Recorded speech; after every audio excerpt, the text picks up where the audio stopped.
Hello students, कैसे हैं आप सब लोग। उम्मीद करती हूँ सब अच्छे होंगे। मैं Meena Rana ICT virtual class में आपका स्वागत करती हूँ। स्टूडेंट्स, हम पढ़ रहे हैं क्लास 6 की हिंदी। हिंदी में हम मल्हार बुक से पहली बूंद कविता पढ़ेंगे, जो कि गोपाल कृष्ण कौल जी ने लिखी है। तो चलिए चलते हैं स्मार्ट बोर्ड पर। चलिए, तो हमारी कविता का शीर्षक है पहली बूंद। कविता की पंक्तियों को हम पहले पढ़ेंगे। कविता का शीर्षक है पहली बूंद, जो कि आपकी मल्हार बुक से ली गई है। और इस कविता के लेखक हैं आपके गोपाल कृष्ण कौल। ठीक है। तो कविता में कहते हैं, वह पावस का प्रथम दिवस जब पहली बूंद धरा पर आई, अंकुर फूट पड़ा धरती से नवजीवन की ले अंगड़ाई। वह पावस की प्रथम दिवस वह पावस का प्रथम दिवस जब पहली बूंद धरा पर आई, अंकुर फूट पड़ा धरती से नवजीवन की ले अंगड़ाई। आगे कहते हैं, धरती के सूखे अंधरों पर धरती के सूखे अधरों पर गिरी बूंद अमृत सी आकर,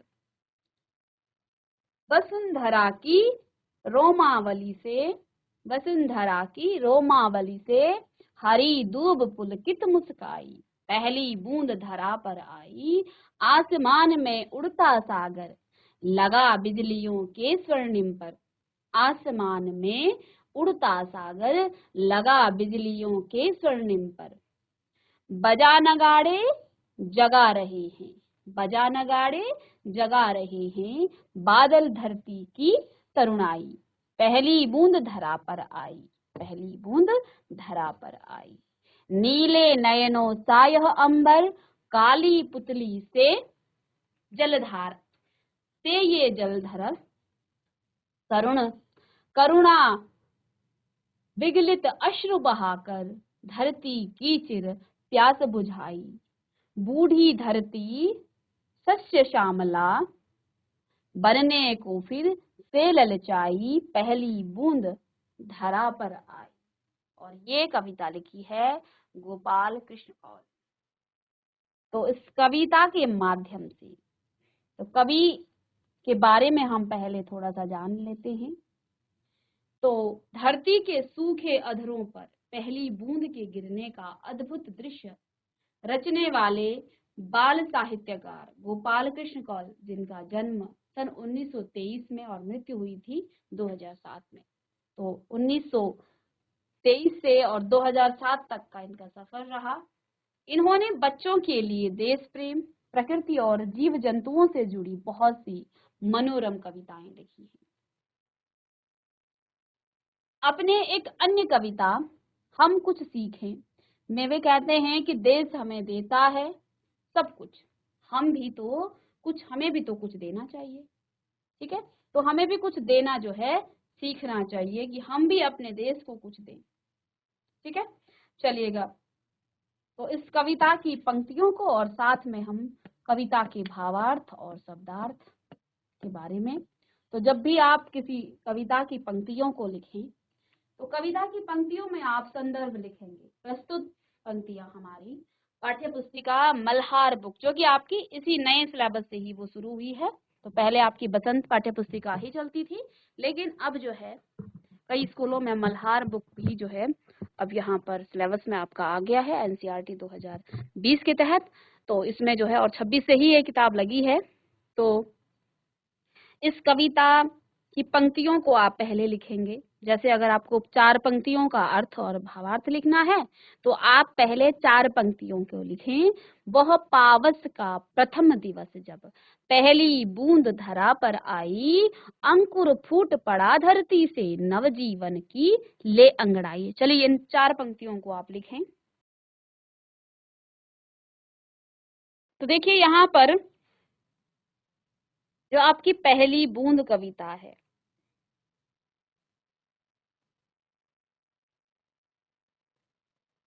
ये कवि गोपाल कृष्ण कौल द्वारा रचित है और यहाँ पर वो वर्षा ऋतु के आगमन और उसके प्रभावों का सुंदर चित्रण यहाँ पर प्रस्तुत कर रहे हैं। यह कविता प्रकृति के उस आनंदमय समय को बताती है जब ग्रीष्म ऋतु की गर्मी के बाद धरती पर पहली वर्षा की बूंद गिरती है। ठीक है, ग्रीष्म ऋतु के बाद जो है, ग्रीष्म ऋतु के अंत में देखिए जो गर्मी होती है वो चरम सीमा पर होती है और उस समय धरती पर सभी प्राणी जो है हाहाकार मचाने लग जाते। देखिए हम तो अपने घरों में जो है अनेक सुविधाएं, जो कृत्रिम सुविधाएं हैं वो लेकर के बैठ जाते हैं, लेकिन जरा सोचिए उन जीव जंतुओं के बारे में जो सिर्फ और सिर्फ प्रकृति के भरोसे है। अगर प्रकृति से उन्हें ठंडक मिलेगी तो वो उस ठंडक का, उस शीतलता का एहसास करेंगे, नहीं तो वो इस तपती गर्मी में जो है इस प्राकृतिक वातावरण में ही रहते हैं। हम अपनी कृत्रिम सुविधाओं से जो अपने घरों के अंदर रहते हैं वहां पर अनेक प्रकार की सुविधाएं हमारे पास है। हम पंखे, गीजर, एसी में बैठ जाते हैं या फिर जो है छांव में चले जाते हैं, लेकिन इन पशु पक्षियों के लिए प्रकृति द्वारा ही उन शीतलता का, उन जीव जंतुओं के बारे में सोचिए, उन पेड़ पौधों के बारे में सोचिए जो उस गर्मी को सहन करते हैं। तो गर्मी के बाद जब वर्षा ऋतु आती है तो वो जो है बड़ा ही एक हमारे मन को आनंदित कर देता है, हमारे मन को प्रसन्नचित्त कर देता है और हम जो हैं सभी खुश हो जाते हैं। और हमसे ज्यादा वो जीव जंतु, वो पेड़ पौधे जो गर्मी के कारण जो है जिनका बुरा हाल हो रहा था, तो वो भी जो है बड़े प्रसन्नचित्त हो जाते हैं। तो उस वर्षा की पहली बूंद की यहाँ पर वर्णन किया गया है कि उस बूंद से जो है क्या क्या चीजें हो जाती हैं, क्या क्या जो है प्रकृति में जो है हमारे वातावरण में क्या क्या चेंज आते हैं, क्या क्या बदलाव होता है। ठीक है, तो जब सभी चीजें सूखने, पेड़ पौधे जो है अलसा जाते हैं गर्मी से, तो उस पहली बूंद का यहाँ कवि वर्णन करते हैं कि वह पावस की प्रथम दिवस जब, वह पावस का प्रथम दिवस जब पहली बूंद धरा पर आई, अंकुर फूट पड़ा धरती से नवजीवन की ले अंगड़ाई। ठीक है, तो पावस का अर्थ होता है वर्षा ऋतु। पावस का अर्थ क्या होता है? वर्षा ऋतु। प्रथम दिवस, पहला दिन, धरा अर्थात पृथ्वी या धरती, अंकुर जो बीज से निकलता है, छोटा सा पौधा, उसे अंकुर कहा जाता है, फूट पड़ा बाहर निकल आया, नवजीवन नया जीवन, अंगड़ाई यानी शरीर को खींचकर फैलाने की क्रिया। तो हम बाद में इसे लिखाएंगे, पहले हम एक बार इसके अर्थ को समझ लेते हैं, फिर हम इसके शब्दार्थ भी लिखेंगे और साथ में इसके भावार्थ भी आप किस प्रकार से लिखेंगे वो सब हम आपको लिखाएंगे। तो आइए यहाँ क्या कहते हैं, कवि कहते हैं कि वर्षा ऋतु का पहला दिन आते ही जब पहली बूंद धरती पर गिरी, वह पावस का प्रथम दिवस जब पहली बूंद धरा पर आई, यानी कि वो जो पहली बूंद है वो धरती पर गिरी, तो प्रकृति में एक नया उत्साह जाग गया। तपती गर्मी के बाद यह बूंद जीवन देने वाली बनकर आई और धरती में दबे बीजों को जगा दिया। अंकुरों का फूटना मानव प्रकृति की नवजीवन की अंगड़ाई जैसा जैसे लेने वाला है। यह दृश्य धरती पर एक नई चेतना और सजीवता को में बदल देता है। अंकुर फूट पड़ा धरती से नवजीवन की ले अंगड़ाई, जो धरती के अंदर जो बीज दब गया था बिना पानी के, जैसे ही वो प्रथम बूंद धरती पर गिरी, ऐसे ही वो उसका अंकुर, एक नया छोटा सा पौधा उसे जन्म ले लेता है और वो अंकुर फूट पड़ता है, उस बीज से अंकुर आ जाता है। नवजीवन ने ली अंगड़ाई और इस धरती में जितने भी प्राणी हैं वो सभी, उन सभी को ऐसा एहसास होता है कि मानो नया जीवन जो है आ गया हो। ठीक है, आगे कहते हैं कवि, धरती के सूखे अधरों पर गिरी बूंद अमृत सी आकर। जो धरती के सूखे अधर हैं, अधर का अर्थ होता है क्या? अधर का मतलब होता है होंठ। जो होंठ हैं, धरती के होंठों पर जो सूखे होंठ है उस पर गिरी बूंद अमृत सी आकर, ऐसा प्रतीत होता है मानो कि ये जो बूंद गिरी ये अमृत बनकर गिरी हो। और फिर वसुंधरा वसुंधरा की रोमावली सी हरी दूब पुल की मुस्काई। और देखो उसके बाद जो है जब वो धरती पर वो वर्षा की बूंद आती है, आप कितना भी पानी डाल दें लेकिन जो आसमान से जो बूंद बरसता है उसके बाद धरती जो है हरियाली से पुलकित हो जाती है और चारों तरफ हरियाली ही हरियाली छा जाती है वर्षा ऋतु में। लेकिन आप गर्मी में कितना भी पानी आप डाल दें तो वो जो है वो हरियाली नहीं आ सकती है जो वर्षा के पानी से आएगी।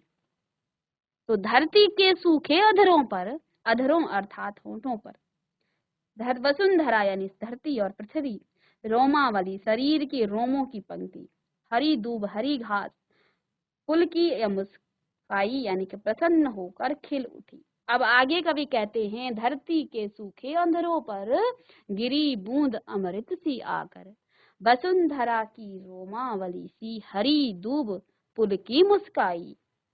प्रस्तुत पंक्तियों के माध्यम से कवि कहता है कि सूखी और प्यासी धरती के होंठों पर जो है यह बूंद अमृत के जैसा समान गिरी।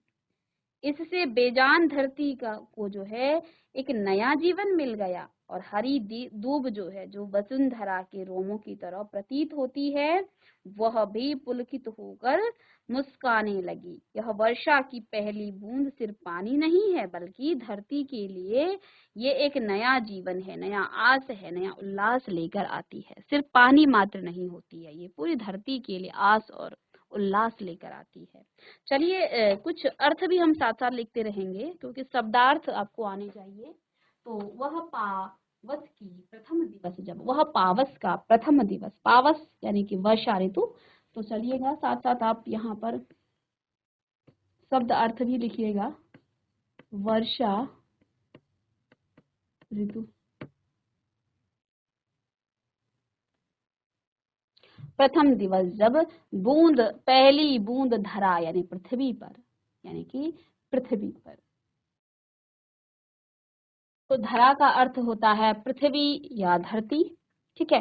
अंकुर कहते हैं बीज से निकला छोटा पौधा। अंकुर किसे कहते हैं? बीज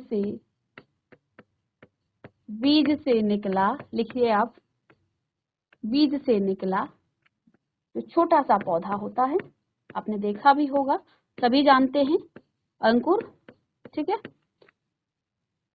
फूट पड़ा धरती से, धरती तो आप जानते हैं, फूट पड़ा अर्थात बाहर निकला। नव जीवन नया जीवन, अंगड़ाई यानी शरीर को खींच कर फैलाने की जो क्रिया होती है तो उसे अंगड़ाई कहते हैं। शरीर को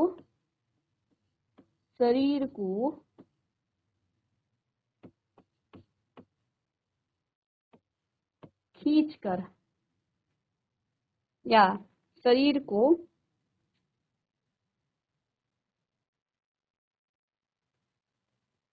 खींच कर फैलाने की क्रिया।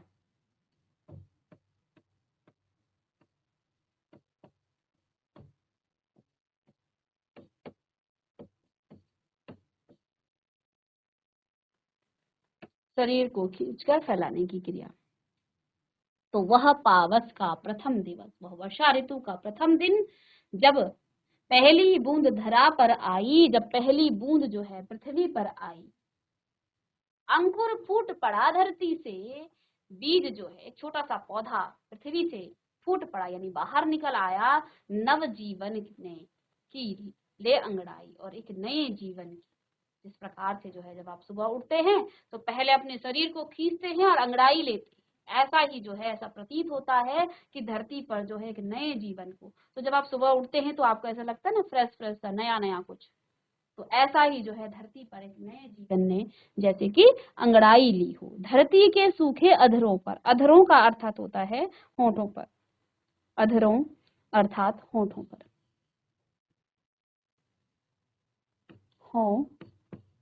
होंठ, धरती के सूखे अंधरों पर यानी कि धरती के जो सूखे होंठ हैं वसुंधरा की रोमावली सी। वसुंधरा कहा जाता है धरती या पृथ्वी को, पृथ्वी या धरती। वसुंधरा पृथ्वी की रोमावली, रोमावली कहते हैं शरीर के रोमों की पंक्ति, शरीर के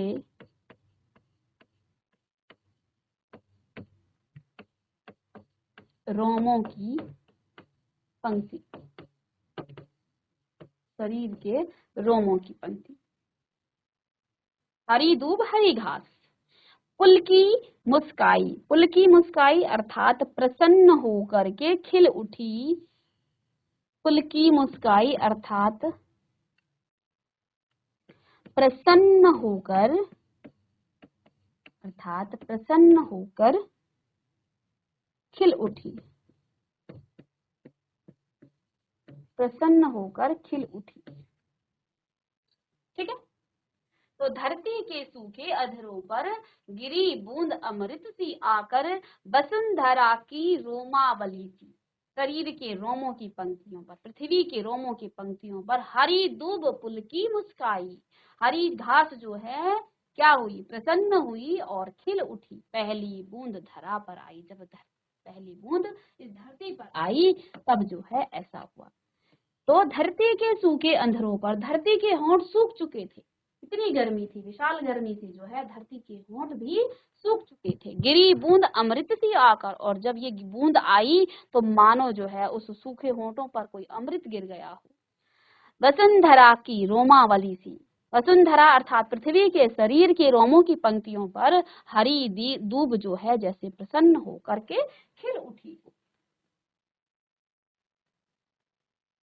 आगे कहते हैं कवि कि आसमान में उड़ता सागर, लगा बिजलियों के स्वर्णिम पर, बजा नगाड़े जगा रहे हैं बादल धरती की तरुणाई, पहली बूंद धरा पर आई। तो आसमान में उड़ता सागर, सागर यानी समुद्र, सागर अर्थात समुद्र। ठीक है, स्वर्णिम सुनहरा सोने जैसा, स्वर्णिम सुनहरा या स्वर्ण जैसा, सोने के समान, स्वर्ण जैसा। बजा नगाड़े जगा रहे हैं, नगाड़े अर्थात एक बजाने वाला यंत्र होता है, नगाड़े देखा होगा आपने, तो ये एक बजाने वाला यंत्र होता है जिसको हम बजाते हैं, बजाने वाला यंत्र, या इसे आप डंका भी कहते हैं, सॉरी डंका, डंका हो गया, इसको आप डंका लिखें, तो डंका। बादल धरती की तरुणाई, तरुणाई अर्थात युवा अवस्था, युवा, युवा अवस्था को तरुण अवस्था कहते हैं ना, युवा अवस्था, युवावस्था।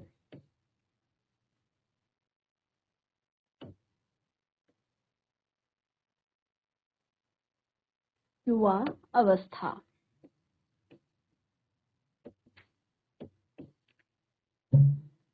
तो अब कहते हैं कवि कि आसमान में उड़ता सागर, लगा बिजलियों के स्वर्णिम पर, बजा नगाड़े जगा रहे हैं बादल धरती की तरुणाई, पहली बूंद धरा पर आई। वर्षा ऋतु आने पर, प्रकृति में हुए बदलाव पर, कवि कहता है कि आकाश में उड़ते बादल और चमकती जो बिजलियां हैं मानो सुनहरे पंखों से युक्त सागर के समान लग रही हैं। गरजते बादलों की आवाज किसी नगाड़े के समान है जो धरती की यौवनता को जगाने का प्रयास कर रही है, जिससे यह वर्षा की बूंद जो है धरती पर आई, तब से इसका जो है सौंदर्य और भी बढ़ गया है। आसमान में उड़ता सागर, लगा बिजलियों के स्वर्णिम पर, ऐसा प्रतीत हो रहा है कि आकाश में उड़ते बादल और जो चमकती बिजलियां हैं मानो सुनहरे पंखों से युक्त सागर के समान लग रहा है। गरजते बादलों की जो आवाज है, बादल धरती की तरुणाई, वो जो आवाज है किसी नगाड़े के समान लग रही है, बजा नगाड़े जगा रहे हैं। ऐसा प्रतीत हो रहा है कि जो बादल जो हैं गरजते हैं ना, जब वर्षा ऋतु होती है तो बादल गरजते हैं, तो ऐसा नहीं लग रहा है कि वो बादल ऐसा लग रहा है कि वो कोई बाजा बजा रहे हैं, बजाने वाला कोई यंत्र हो उसको बजा रहे हो, जो धरती की यौवनता को जगाने का प्रयास कर रही है। और इस बूंद से ही क्या होती है, धरती की जो युवा अवस्था है, क्योंकि जो वर्षा ग्रीष्म ऋतु होती है उसमें पूरी धरती जो है वो जो है सब प्राणी जो है अस्त व्यस्त हो जाते हैं, गर्मी से हाहाकार मच जाता है। लेकिन जैसे ही वर्षा ऋतु आती है तो मानो ये बूढ़ी धरती जो है फिर से अपनी युवा अवस्था में आ गई हो। तो ऐसा लग रहा है कि ये जो बादल गरज रहे हैं वो नगाड़ा बजा बजा करके धरती की युवा अवस्था को वो जगा रहे हों। जब पहली बूंद धरा पर आई, जब पहली बूंद धरा पर आई, यानी धरा पर जब पृथ्वी पर जब पहली बूंद आती है तो आसमान में जो बिजलियां गड़कती हैं, तो वो ऐसा लग रहा है कि वो आसमान में जैसे लगा बिजलियों के स्वर्णिम पर, यानी कि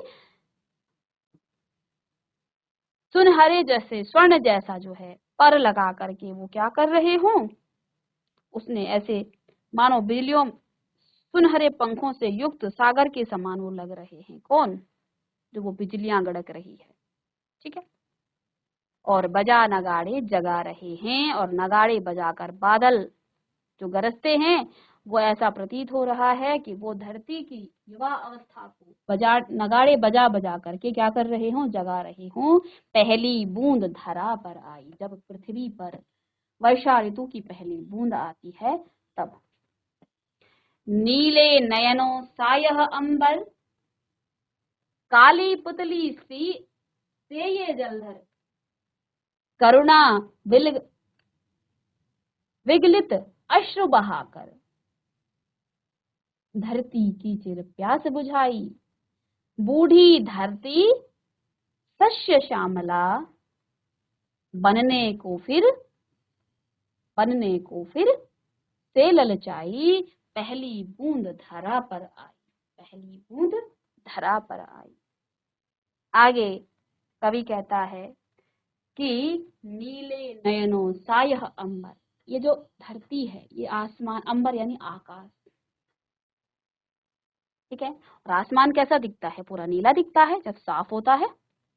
तो नीले नयनों सायह अंबर, नीले नयनों अर्थात नीली आकाश जो है नीली आंखों के समान दिख रहा है। तो नीले नयनों यानी कि नीले आसमान, नयन होते हैं आंख, आंखों को कहा जाता है नयन, आंख, ठीक है। तो ये जो आसमान है वो कैसा दिख रहा है, अंबर अर्थात आकाश, आसमान, आसमान कैसा दिख रहा है, आसमान नीले नयनों सायह अंबर, ये जो आसमान है ये नीले आंखों के समान, इसकी आंखें कैसी हैं, जैसे नीले होंगे।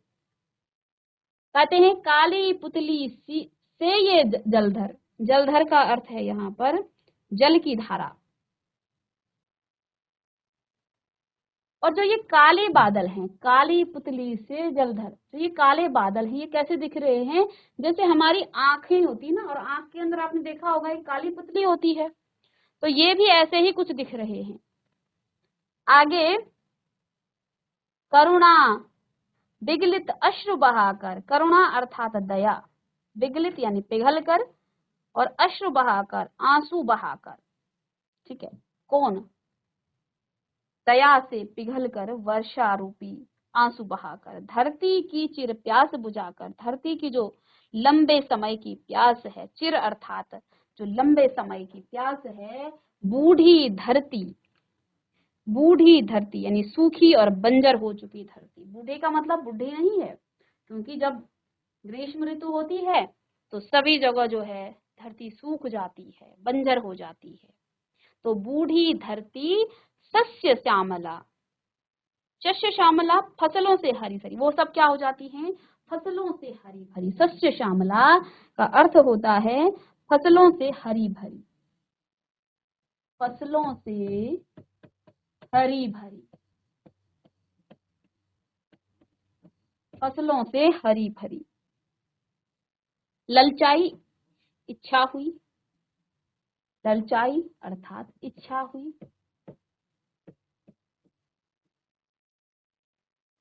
ठीक है। पहली बूंद धरा पर आई, नीले नयनों सायह अंबर, काली पुतली से ये जलधर, करुणा विगलित अश्रु बहाकर। करुणा अर्थात दया, करुणा अर्थात दया। विगलित यानी पिघल कर, पिघल कर। अश्रु बहाना यानी कि आंसू बहाना। धरती की चिर प्यास बुझाकर, चिर यानी लंबे समय की, लंबे समय। धरती की जो लंबे समय की प्यास है उसको बुझाई किसने? पहली बूंद धरा पर जब आई। तो इसमें कवि कहता है कि नीला आसमान मानो नीले नयनों की भांति है और उस पर छाए काले जो बादल हैं उसकी काली पुतलियों जैसी लगती है। इन बादलों की करुणा से भरी अश्रुओं की वर्षा धरती की बहुत पहले से लंबी प्यास को बुझा देती है। यह पहली बूंद धरती के बुढ़ापे को खत्म कर देती है, अर्थात जो धरती में सूखापन था, जो बंजरपन था, वो सारा खत्म कर देती है। ठीक है। बूढ़ी धरती शस्य श्यामला, यानी फसलों से जो बूढ़ी धरती है, जो सूख चुकी है, तो वो अब क्या हो जाती है? शस्य श्यामला अर्थात फसलों से हरी भरी हो जाती है। बनने को फिर से ललचाई, फिर से उसकी इच्छा हुई, जैसे ही उस पर वो बूंद गिरी फिर से धरती की इच्छा हुई कि वो फसलों से हरी भरी हो जाए। तो फिर से बनने को फिर से ललचाई, उसकी इच्छा हुई कि मैं फिर से शस्य श्यामला बनूं, फसलों से हरी भरी बन जाऊं, जो बूढ़ी धरती थी, जैसे ही उसकी प्यास बुझती है। तो यहाँ पर कवि ने क्या कहा है? इस पूरे आसमान को क्या कहा है? नीले नयनों सायह अंबर। इस आसमान को क्या कहा है? वो आसमान जैसे ऐसे लगते हैं जैसे कि नीले आंखों की तरह, और उन पर जो काले बादल छाए हैं उनको क्या कहा है कवि ने? कि मानो उन आंखों की वो पुतली हो। हमारी आंखों में आपने काली पुतली देखी होगी, तो उन बादलों को कवि कहते हैं कि मानो वो काली पुतली के समान वो जलधर। जलधर किसे कहा गया है? यहाँ पर बादलों को। किसको कहा? बादलों को जलधर कहा गया है। तो यहाँ पर लिख सकते हैं जलधर बादल। जलधर जिसमें जल हो, और जल किसमें होता है? बादलों में। आपने पर्यायवाची में भी पढ़ा होगा। करुणा विगलित अश्रु बहाकर, और ये बादल जो है पिघल करके, दया से पिघल करके, धरती की ये स्थिति देख करके कि ये तो अब बंजर हो गई है, सूख चुकी है, इस दया के कारण जो है वो पिघल करके अश्रु बहाकर, यानी कि वो पानी की वर्षा करती है। धरती की चिर प्यास बुझाई, और धरती के जो लंबे समय की जो प्यास थी वो बुझा देती है। बूढ़ी धरती शस्य श्यामला, बनने को फिर से ललचाई। और जो ये बूढ़ी धरती है, बूढ़ी धरती अर्थात बंजर धरती, सूखी धरती, ठीक है, वो जो है फिर से हरी भरी होने की उसकी इच्छा हुई, बनने को फिर से ललचाई। पहली बूंद धरा पर आई, और जब जो है पहली बूंद धरती पर आई तो बूढ़ी धरती भी जो है फिर से हरी भरी होने की इच्छा उसमें जाग उठी। तो चलिएगा, तो ये कविता आपकी मल्हार बुक से ली गई है। ठीक है। और जो कि आपकी कक्षा 6 हिंदी के पाठ्यक्रम का एक महत्वपूर्ण भाग है। गोपाल कृष्ण कौल द्वारा रचित इस कविता में वर्षा ऋतु की पहली बूंद से धरती पर होने वाले जो बदलाव हैं उनका बहुत ही सुंदर ढंग से जो है इसमें चित्रण किया है कवि ने, कि जब धरती की पहली बूंद इस धरती पर गिरती है तो इस धरती में क्या क्या बदलाव आते हैं, इन सब का यहाँ पर उन्होंने बताया है। ठीक है। तो आपको इस कविता को आज तो पहले आप याद करेंगे, फिर इस कविता को आप किस प्रकार से लिखेंगे, तो बहुत सारी चीजें मैं शब्दार्थ लिखा चुकी हूँ, लेकिन कल की क्लास में आपको प्रश्न उत्तर के साथ साथ कविता के भावार्थ को आप कैसे लिखेंगे, साथ में शब्दार्थ भी आप लिखिएगा, कविता को आप लिखें और उसे आप याद कीजिएगा। और नेक्स्ट क्लास में फिर हम आपको जो है इस कविता के भावार्थ को, शब्दार्थ को लिखाएंगे कि किस प्रकार से आपको लिखना है। तो चलिए एक बार हम कविता को फिर से रिवाइज करते हैं। एक बार हमने समझ के पढ़ा, फिर हमने पहले पढ़ा था। तो चलिए, कहते हैं कवि कि यह वह पावस का प्रथम दिवस जब पहली बूंद धरा पर आई, अंकुर फूट पड़ा धरती से नवजीवन की ले अंगड़ाई। यानी कि वर्षा ऋतु की जब पहली बूंद धरती पर गिरी तो अंकुर फूट पड़ा और नवजीवन यानी कि नए जीवन ने जो है अंगड़ाई ली। इस प्रकार से हम सुबह उठते हैं और आपको एक नया दिन जो है दिखता है, ऐसे ही नए जीवन ने भी अंगड़ाई ली। धरती के सूखे अधरों पर गिरी बूंद अमृत सी आकर, और जो धरती है उसके होंठ सूख चुके थे गर्मी से, तो ये बूंद आई उसके अधरों पर, उसके होंठों को पर जैसे मानो अमृत जो है उसने बरसा दी हो। वसुंधरा की रोमावली सी हरी दूब पुलकी मुस्काई, पहली बूंद धरा पर आई, आसमान में उड़ता सागर, बजा नगाड़े जगा रहे हैं, बादल धरती की तरुणाई, पहली बूंद धरा पर आई। आगे, नीले नयनों सा यह अंबर,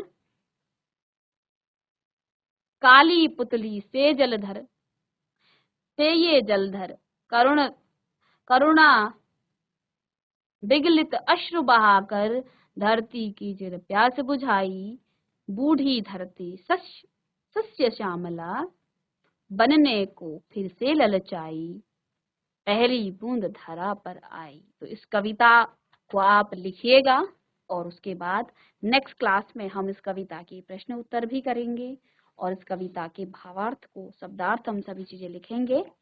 चलिएगा।